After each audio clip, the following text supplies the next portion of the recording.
Assalamualaikum warahmatullahi wabarakatuh. Bagaimana kabar kalian hari ini? Semoga sehat ya. Nah, di video sebelumnya saya sudah membahas tentang ciri-ciri benda yang ada di sekitar kita.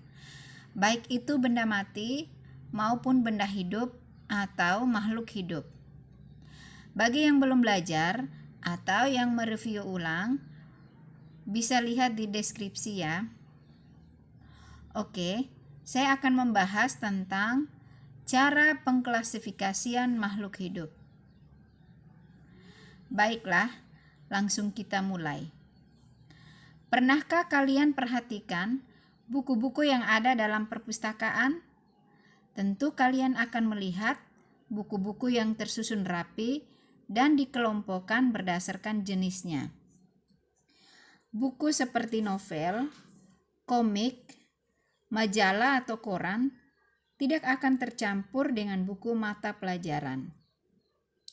Buku mata pelajaran pun juga akan dikelompokkan lagi.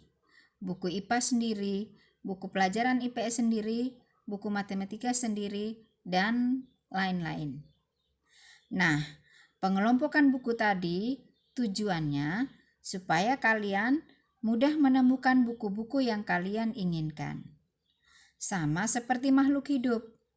Makhluk hidup juga perlu dikelompokkan agar kita lebih mudah untuk mempelajari keanekaragaman makhluk hidup.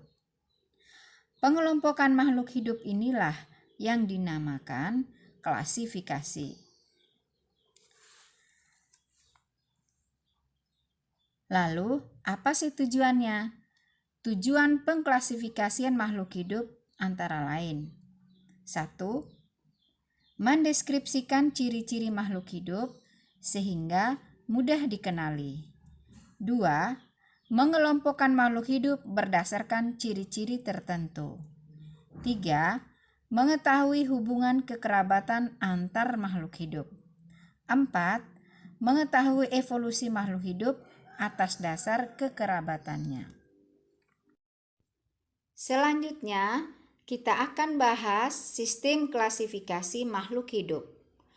Ilmu yang mempelajari tentang sistem klasifikasi makhluk hidup dinamakan taksonomi. Klasifikasi dapat dilakukan oleh siapapun ya, tergantung dasar pengklasifikasian yang digunakan. Bisa berdasarkan persamaan dan perbedaan ciri atau sifatnya, bisa berdasarkan hubungan kekerabatannya, dan lain-lain. Nah, saat ini diketahui ada 3 sistem klasifikasi makhluk hidup. Yang pertama, sistem alami. Yang kedua, sistem artifisial atau buatan. Dan yang ketiga, sistem filogenetik.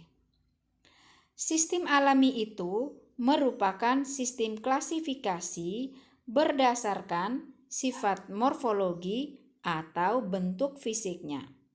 Contoh, hewan berkaki 4, hewan berkaki 2, hewan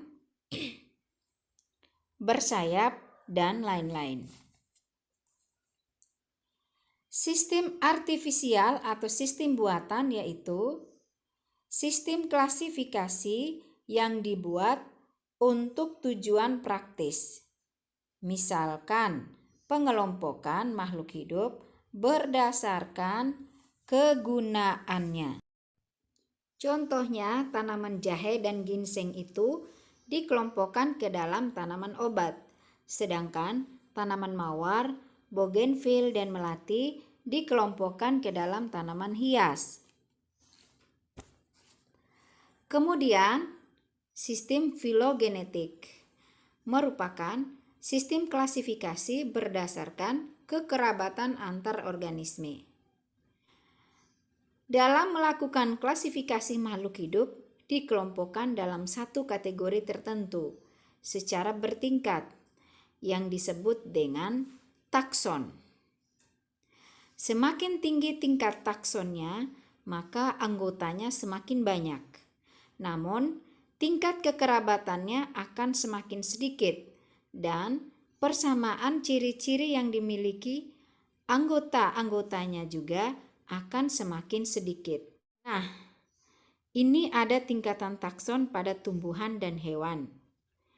Pada tumbuhan ada regnum, divisio, klasis, ordo, familia, genus, dan spesies. Kemudian pada hewan itu ada kingdom, filum, klasis, ordo, familia, genus, dan spesies.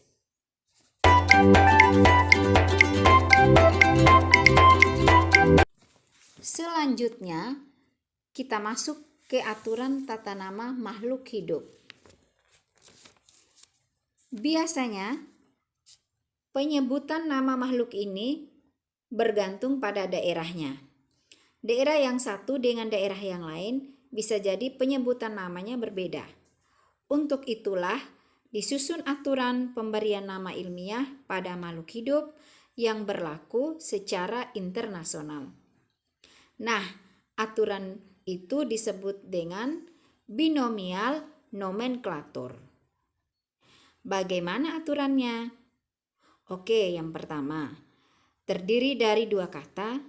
Kata yang pertama menunjukkan genus atau marga, dan kata kedua menunjukkan spesies. Contoh, nama ilmiah dari padi, Oryza sativa. Oryza merupakan genus atau marganya, sedangkan sativa merupakan spesies. Kemudian, aturan berikutnya, huruf depan pada kata pertama itu menggunakan huruf kapital, sedangkan huruf depan pada kata kedua menggunakan huruf kecil.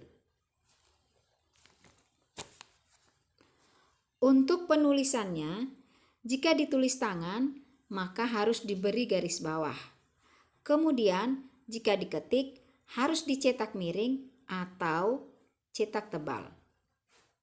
Nah, menurut sistem binomial nomenklatur, nama penemu suatu spesies itu dituliskan di belakang nama spesies. Nama penemu ini bisa disingkat dengan menulis huruf depannya saja. Contoh, Mangifera indica L. L itu merupakan singkatan dari penemunya, yaitu Linnaeus. Bagaimana? Sudah paham belum? Kalau sudah, sebagai bahan evaluasi, coba kalian cari 3 hewan atau 3 tumbuhan yang ada di sekitar rumah kalian. Kemudian carilah nama ilmiah dari hewan dan tumbuhan yang kalian temukan. Oke, sampai di sini dulu video pembelajaran kali ini. Semoga bermanfaat ya. Wassalamualaikum warahmatullahi wabarakatuh.